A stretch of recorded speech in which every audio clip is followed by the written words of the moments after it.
ಆಕಾಶವಾಣಿ ಮೈಸೂರು.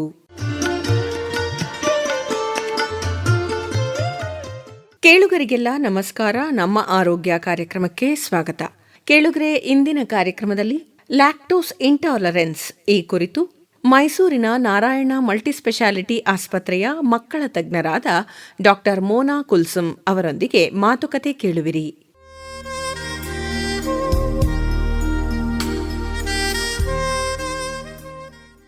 ಮೈಸೂರು ಆಕಾಶವಾಣಿ ಕೇಳುಗರಿಗೆಲ್ಲ ನಮ್ಮ ಆರೋಗ್ಯ ಕಾರ್ಯಕ್ರಮದ ಈ ಸಂಚಿಕೆಗೆ ಸ್ವಾಗತ.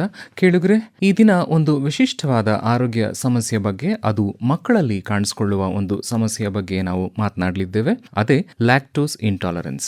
ಈ ಬಗ್ಗೆ ಮಾತನಾಡಲು ಇಂದು ನಮ್ಮ ನಿಲಯಕ್ಕೆ ಆಗಮಿಸಿದ್ದಾರೆ ನಾರಾಯಣ ಮಲ್ಟಿಸ್ಪೆಷಾಲಿಟಿ ಆಸ್ಪತ್ರೆಯಲ್ಲಿ ಪೀಡಿಯಾಟ್ರಿಷಿಯನ್ ಆಗಿ ಕರ್ತವ್ಯವನ್ನ ನಿರ್ವಹಿಸ್ತಾ ಇರುವಂತಹ ಡಾ.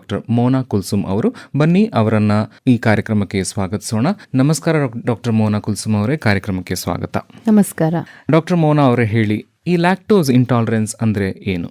ಲ್ಯಾಕ್ಟೋಸ್ ಇಂಟಾಲರೆನ್ಸ್ ಅಂದ್ರೆ ಒಂದು ರೋಗ ಅಲ್ಲ, ಇದು ಒಂದು ಜೀರ್ಣಕ್ರಿಯೆ ಸಂಬಂಧಿಸಿದ ಒಂದು ಸ್ಥಿತಿ. ಹಾಲಿನಲ್ಲಿ ಇರುವ ಲ್ಯಾಕ್ಟೋಸ್ ಅನ್ನೋ ಒಂದು ಶುಗರ್ ಏನಿದೆ, ಅದು ಡೈಜೆಸ್ಟ್ ಮಾಡ್ಲಿಕ್ಕೋಸ್ಕರ ನಮ್ಮ ಬಾಡಿನಲ್ಲಿ ಒಂದು ಎನ್ಸೈಮ್ ಇರುತ್ತೆ, ಲ್ಯಾಕ್ಟೇಸ್ ಅಂತ. ಕೆಲವರಿಗೆ ಈ ಲ್ಯಾಕ್ಟೇಸ್ ಕಡಿಮೆ ಇರಬಹುದು ಅಥವಾ ಇಲ್ಲದೆ ಇರಬಹುದು. ಈ ಕಂಡೀಷನ್ ನಾವು ಲ್ಯಾಕ್ಟೋಸ್ ಇಂಟಾಲರೆನ್ಸ್ ಅಂತ ಹೇಳ್ತೀವಿ. ಇದರಲ್ಲಿ ಏನ್ ಆಗ್ಬಹುದು ಅಂದ್ರೆ, ಹಾಲು ಕುಡಿದ ನಂತರ ಹೊಟ್ಟೆ ಸಮಸ್ಯೆಗಳಾಗ್ಬೋದು, ಹೊಟ್ಟೆ ಉಬ್ರಾಣೆ ಆಗ್ಬೋದು, ಹೊಟ್ಟೆ ನೋವು ಕೊಡಬಹುದು, ಬೇದಿ ಆಗ್ಬಹುದು, ಈ ತರ ಕೆಲವು ಸಿಂಪ್ಟಮ್ಸ್ ಕಾಣಿಸ್ಕೊಳ್ಳಿ. ಎಷ್ಟು ವಯಸ್ಸಿನ ಮಕ್ಕಳಲ್ಲಿ ಇದು ಸಾಮಾನ್ಯವಾಗಿ ಕಾಣಿಸುತ್ತೆ? ಇದು ತುಂಬಾ ರೇರ್ ಆಗಿ ಕಂಜಿನೈಟಲ್ ಅಂದ್ರೆ ಹುಟ್ಟಿನಿಂದ ಕೂಡ ಇರಬಹುದು, but it's very rare fortunately. ಯಾಕಂದ್ರೆ ಎಲ್ಲಾ ಮಕ್ಕಳಿಗೆ ಹಾಲು ಫಸ್ಟ್ ಆಹಾರ. ಆದ್ರೆ ಕಾಮನ್ ಆಗಿ ನಾವೇನ್ ನೋಡ್ತೀವಿ, ಸ್ಪೆಷಲಿ ಸ್ಕೂಲ್ ಗೋಯಿಂಗ್ ಕಿಡ್ಸ್ ಮತ್ತೆ ಟೀನೇಜ್ ಅಲ್ಲಿ ನೋಡ್ತೀವಿ. ಅದು ಯೂಶಲಿ ಏನ್ ಅನ್ಕೋತೀವಿ, ಇನ್ಫೆಕ್ಷನ್ ಆಗಿರ್ಬೋದು, ಫುಡ್ ಪಾಯ್ಸನಿಂಗ್ ಆಗಿರ್ಬೋದು, ವೆರಿ ಸಿಮಿಲರ್ ಅದೇ ತರ ಹೊಟ್ಟೆ ನೋವಾಗ್ಲಿ, ವಾಮಿಟಿಂಗ್ ಆಗ್ಲಿ, ಏನ್ ಬೇಕಾದ್ರೂ ಇರ್ಬೋದು. ಸೊ ರಿಪೀಟೆಡ್ ಆಗಿ ಈ ತರ ಆಗ್ತಾ ಇದ್ರೆ ನಾವು ಅದ್ರ ಬಗ್ಗೆ ಯೋಚನೆ ಮಾಡ್ಬೇಕು. ಲ್ಯಾಕ್ಟೋಸ್ ಅಂದ್ರೆ ನಿಖರವಾಗಿ ಅದು ಒಂದು ಶುಗರ್. ಹೌದು, ಅದು ಮಿಲ್ಕಿನಲ್ಲಿ ಇರುವಂತದ್ದು ಒಂದು ಸಕ್ಕರೆ. ಬಹಳಷ್ಟು ಜನ ಲ್ಯಾಕ್ಟೋಸ್ ಇಂಟಾಲರೆನ್ಸ್ ಮತ್ತು ಮಿಲ್ಕ್ ಅಲರ್ಜಿ ಅವೆರಡು ಒಂದೇ ಅಂತ ತಿಳ್ಕೊಂಡಿರ್ತಾರೆ. ಅದು ಸರಿನಾ ಅಥವಾ ತಪ್ಪ? ಇಲ್ಲ, ಅವೆರಡು ಕಂಡೀಷನ್ ತುಂಬಾ ಡಿಫ್ರೆಂಟ್. ಮಿಲ್ಕ್ ಅಲರ್ಜಿ ಅಂದ್ರೆ ನಮ್ ದೇಹದ ಇಮ್ಯುನಿಟಿ ಏನಿದೆ, ಅದು ಮಿಲ್ಕಿನ ಪ್ರೋಟೀನ್ಗೆ ರಿಯಾಕ್ಟ್ ಮಾಡುತ್ತೆ. ಸೊ ಇನ್ ದಟ್ ಕಂಡೀಷನ್ ನಮ್ಗೆ ಅಲರ್ಜಿ ಸಿಂಪ್ಟಮ್ಸ್ ಕಾಣುತ್ತೆ. ರ್ಯಾಷಸ್ ಆಗ್ಬೋದು, ಇಚ್ಚಿಂಗ್ ಬರ್ಬೋದು, ಅಥವಾ ಸಡನ್ ಆಗಿ ಬಾಡಿ ಸ್ವೆಲ್ಲಿಂಗ್ ಬರ್ಬೋದು. ಹೇಗೆ ಎನಿ ಡ್ರಗ್ ರ್ಯಾಶ್ ಆಗುತ್ತೆ ಆತರ ಆಗ್ಬಹುದು. ಆದ್ರೆ ಲ್ಯಾಕ್ಟೋಸ್ ಇಂಟಾಲರೆನ್ಸ್ ಅಲ್ಲಿ ಆತರದ್ ಏನೂ ಇರೋದಿಲ್ಲ. ಜಸ್ಟ್ ನೀವು ಹಾಲು ಕುಡಿತೀರಾ, ವಿತಿನ್ 30 minutes to 2 hours ನಮ್ಗೆ ಹೊಟ್ಟೆ ಉಬ್ರಾಣೆ ಬರೋದು, ಹೊಟ್ಟೆ ನೋವು ಬರೋದು, ಆತರ ಸಿಂಪ್ಟಮ್ಸ್ ಬರುತ್ತೆ.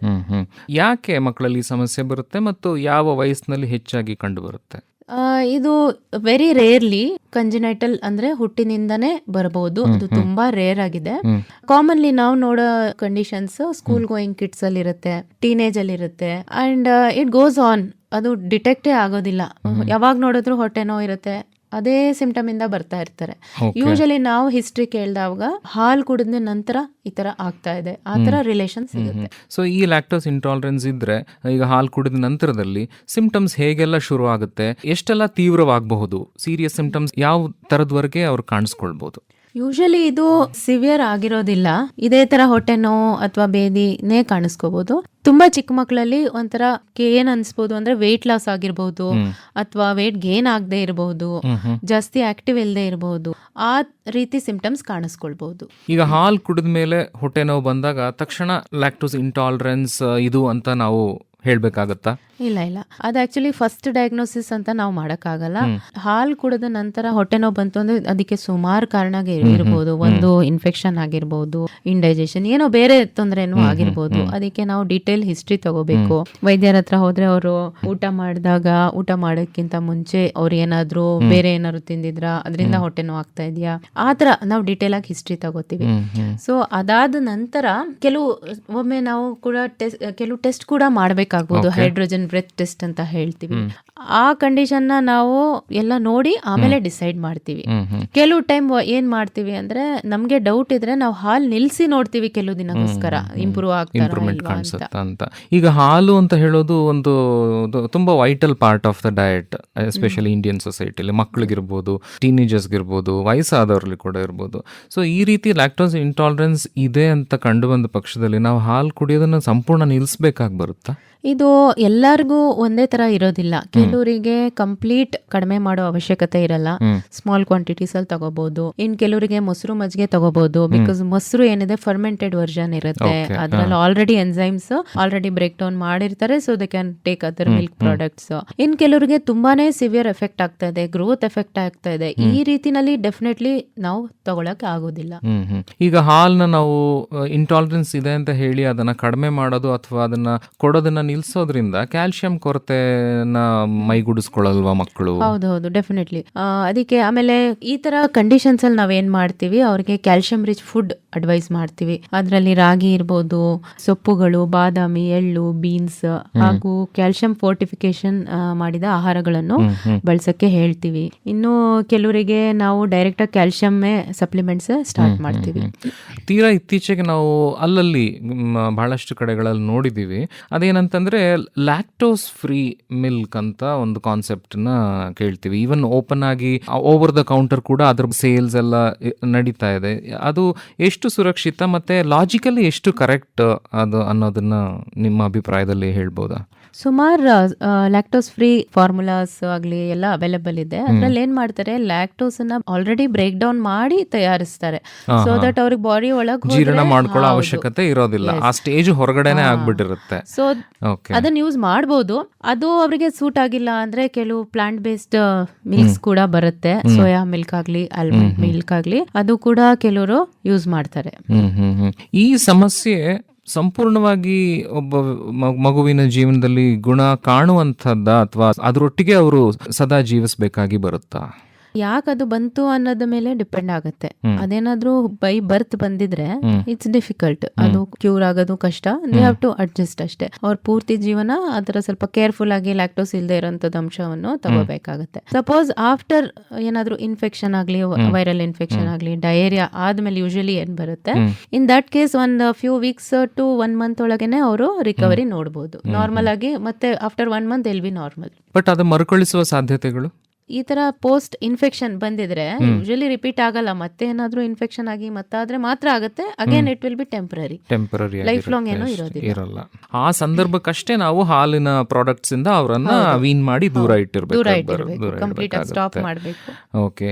ಈ ಮಕ್ಕಳ ಪೋಷಕರು ಈ ಸಂದರ್ಭದಲ್ಲಿ ವೈದ್ಯರನ್ನ ಯಾವಾಗ ಭೇಟಿ ಮಾಡಬೇಕಾಗತ್ತೆ? ಅವರೇ ಮ್ಯಾನೇಜ್ ಮಾಡಬಹುದಾ ಇದನ್ನ, ಅಥವಾ ಮೆಡಿಕಲ್ ಹೆಲ್ಪ್ ಬೇಕು ಅಂತ ಅವ್ರು ಯಾವಾಗ ಯಾವ ಗುಣಲಕ್ಷಣಗಳನ್ನ ನೋಡಿ ಡಿಸೈಡ್ ಮಾಡ್ಕೊಳ್ಬೇಕು? ಒಂದು ಏನು, ಪೋಷಕರಿಗೆ ಇದು ಈ ಸಬ್ಜೆಕ್ಟ್ ಅಲ್ಲಿ ಸ್ವಲ್ಪ ಗೊತ್ತಾಗೋದು ಕಷ್ಟ.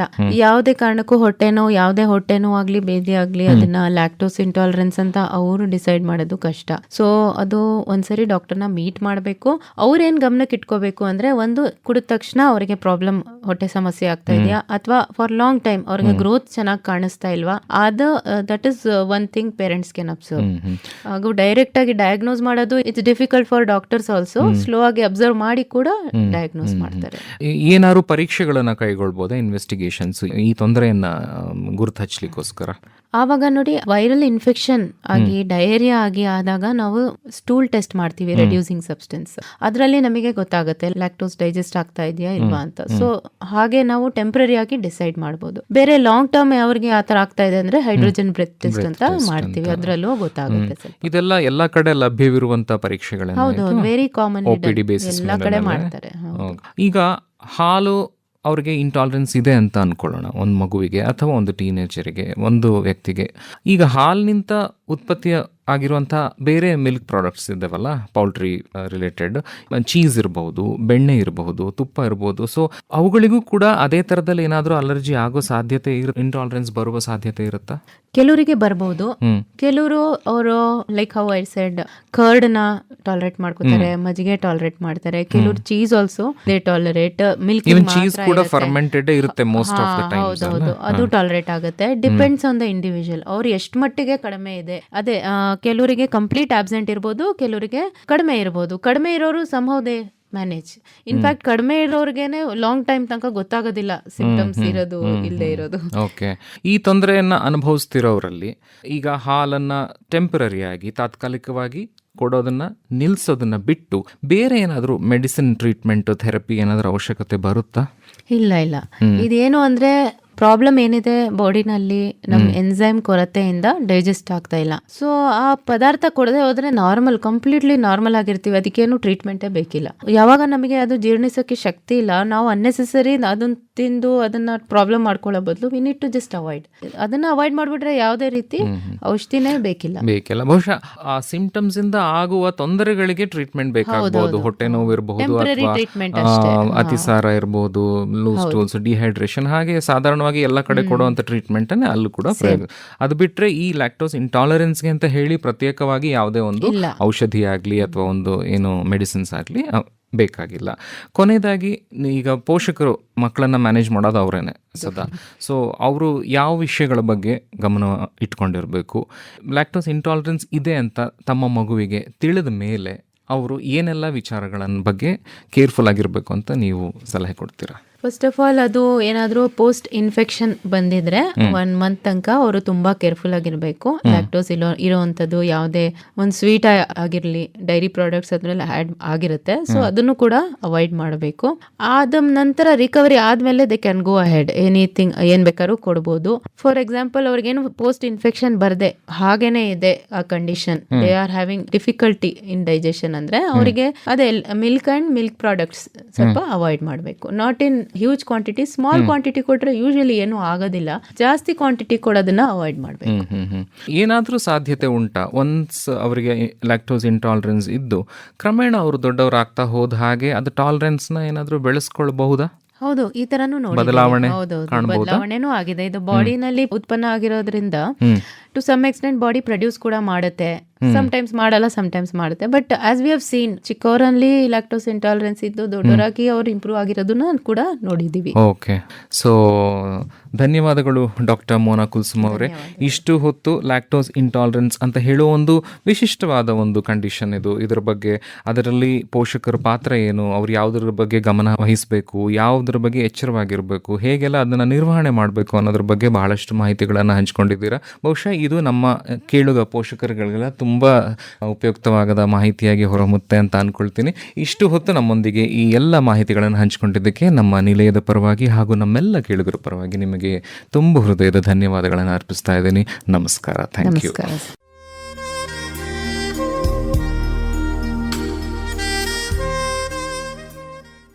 ಇದುವರೆಗೆ ಲ್ಯಾಕ್ಟೋಸ್ ಇಂಟಾಲರೆನ್ಸ್ ಈ ಕುರಿತು ಮೈಸೂರಿನ ನಾರಾಯಣ ಮಲ್ಟಿಸ್ಪೆಷಾಲಿಟಿ ಆಸ್ಪತ್ರೆಯ ಮಕ್ಕಳ ತಜ್ಞರಾದ ಡಾಕ್ಟರ್ ಮೋನಾ ಕುಲ್ಸುಮ್ ಅವರೊಂದಿಗೆ ಮಾತುಕತೆ ಕೇಳಿದಿರಿ. ಇವರೊಂದಿಗೆ ಭಾಗವಹಿಸಿದ್ದವರು ಡಾಕ್ಟರ್ ಕುಲ್ದೀಪ್ ಎನ್. ಸಂಕಲನ ತೇಜಸ್ವಿನಿ ಗಿರೀಶ್. ಈ ಕಾರ್ಯಕ್ರಮ ಆಕಾಶವಾಣಿ ಮೈಸೂರು ಕೇಂದ್ರದಿಂದ ಪ್ರಸಾರವಾಯಿತು.